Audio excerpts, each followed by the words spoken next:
कांग्रेस उपाध्यक्ष पर हुए हमले को लेकर कांग्रेस ने प्रदेश भर में जलाए प्रधानमंत्री के पुतले। मोदी सरकार के खिलाफ जमकर की नारेबाजी। कहा बीजेपी देश में कर रही तानाशाही। भूस्खलन के चलते कालका शिमला एनएच सहित रेलवे मार्ग रहा बाधित। रोड बंद होने से लोगों को समस्याओं का करना पड़ा सामना। 12 घंटे बाद आवाजाही के लिए खोला गया एनएच।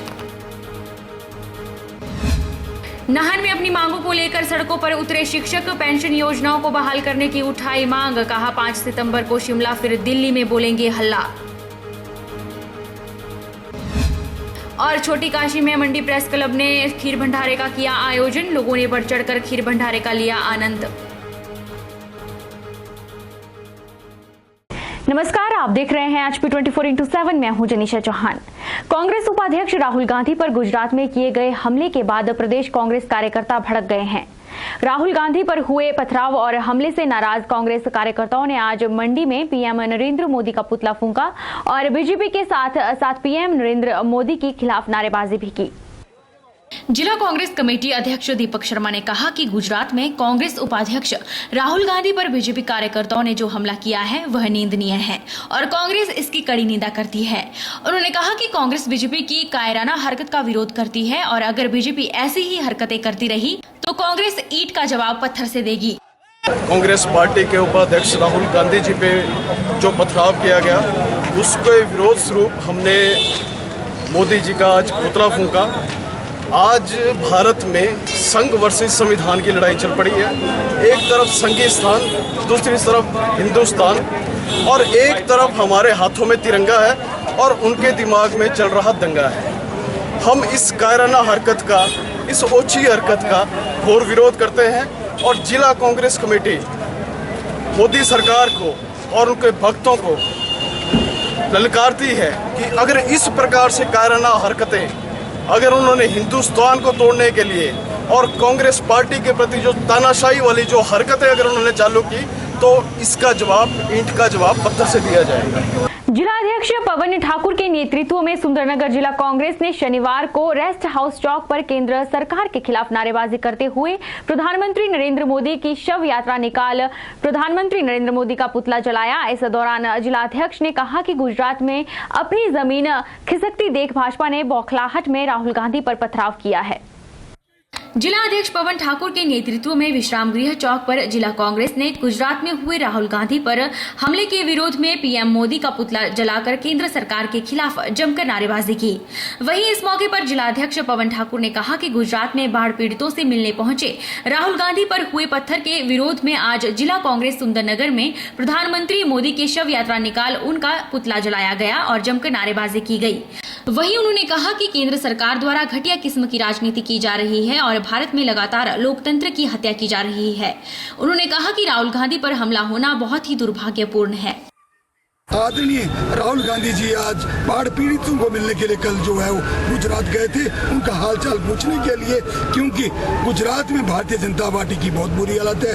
भारतीय जनता पार्टी की वहाँ से जमीन खिसक रही है। वो अपनी जमीन को बचाने के लिए बड़ी नीचे हथकंडे अपना रहे हैं और बढ़ती हुई राहुल गांधी की पॉपुलरिटी को वो दबोचना चाहते हैं, क्योंकि अमित शाह और मोदी जी दो, भारतीय जनता पार्टी नहीं है आज देश के अंदर, आज दो शाहों का राज है। एक है नरेंद्र मोदी शाह का और दूसरा अमित शाह का है। भारतीय जनता पार्टी का किसी प्रकार का कोई शासन नहीं है, क्योंकि भारतीय जनता पार्टी के जो विचारधारा के लोग हैं वो आज साइड में लाइन में है, चाहे वो लाल कृष्ण आडवाणी हो, मुरली मनोहर जोशी जी हो, शांता कुमार हो, इस तरह से कई जो ऐसे लोग हैं।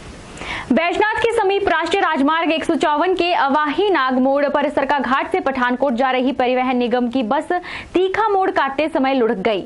गनीमत रही कि बस सड़क में फंस गई और आधी बस हवा में लटक गई, जिससे एक बड़ा हादसा होने से टल गया।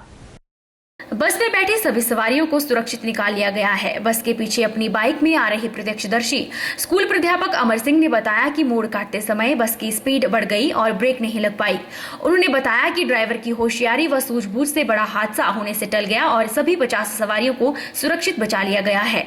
वहीं डीएसपी पूर्णचंद ने बताया कि पुलिस ने मौके पर पहुंचकर जायजा लिया है और मामला दर्ज कर लिया गया है। घुमारवीं विधानसभा क्षेत्र के 127 दलितों ने मोदी सरकार की नीतियों पर विश्वास जताते हुए भाजपा का दामन थामा है। शनिवार को भाजपा मंडल घुमारवीं द्वारा आयोजित दलित स्वाभिमान सम्मेलन में भाजपा का दामन थामने वाले दलित परिवार के इन लोगों को सम्मानित कर भाजपा में शामिल किया गया। कार्यक्रम की अध्यक्षता अनुसूचित जाति मोर्चा के मंडलाध्यक्ष धनीराम सोखला ने की। इस अवसर पर भाजपा के प्रदेश महामंत्री राम सिंह मुख्य अतिथि के रूप में उपस्थित रहे। डॉक्टर भीमराव अंबेडकर के जीवन पर प्रकाश डालते हुए उन्होंने कहा कि अंबेडकर समानता व लोगों के हक के लिए निरंतर संघर्ष करते रहे। राम सिंह ने प्रधानमंत्री नरेंद्र मोदी द्वारा अनुसूचित जाति वर्ग व गरीबों के लिए शुरू की गई योजनाओं के बारे में विस्तार से चर्चा की। उन्होंने कहा कि आज देश का प्रत्येक व्यक्ति चाहे वह किसी भी वर्ग का हो स्वयं को गौरवान्वित महसूस कर रहा है। राम सिंह ने कहा कि इतनी बड़ी संख्या में अनुसूचित जाति वर्ग के लोगों का सम्मेलन में पहुंचना इस बात का संकेत है कि आने वाले चुनावों में कांग्रेस का सुपड़ा साफ हो जाएगा। कुछ जो आशीर्वाद आपने दिया, हिंदुस्तान के इतिहास में पूरे प्रदेशों का अगर आकलन करें, सबसे ज्यादा मत प्रतिशत में अगर नंबर 1 पे कोई प्रदेश रहा है वो भारतीय जनता पार्टी रही है, जिसमें आपका आशीर्वाद भारतीय जनता पार्टी को मिला। जैसे ही श्रद्धेय मोदी जी ने प्रधानमंत्री पद की शपथ ली, जैसे ही लोकसभा के मंदिर में उन्होंने प्रवेश किया, सबसे पहले उन्होंने सीढ़ियों पर माथा टेका और सबसे पहले प्रधानमंत्री बनने के बाद जो उन्होंने सांसदों को संबोधित करते हुए कहा कि सरकार वो होती है जो गरीबों के बारे में सोचे, जो गरीबों की सुने। वक्त चला है छोटे से ब्रेक का। ब्रेक के उस पार फौरन लौटेंगे, आप बन रहिए हमारे साथ।